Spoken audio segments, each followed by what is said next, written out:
পর্দা উঠল Yonex Sunrise Bangladesh International Challenge ব্যাডমিন্টনের মঙ্গলবার বিকেলে শহীদ তাজউদ্দিন আহমেদ ইনডোর স্টেডিয়ামে প্রতিযোগিতার উদ্বোধন করেন প্রধান উপদেষ্টার বিশেষ সহকারী অবসরপ্রাপ্ত লেফটেন্যান্ট জেনারেল আব্দুল হাফিজ।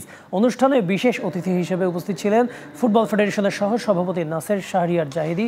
মালয়েশিয়া, ইংল্যান্ড, সিঙ্গাপুর ও ইউক্রেন সহ মোট 14টি দেশের 140 জন শাটলার অংশ নিয়েছেন এই টুর্নামেন্টে। নারী ও পুরুষদের মোট 6টি ইভেন্ট হচ্ছে প্রতিযোগিতায়।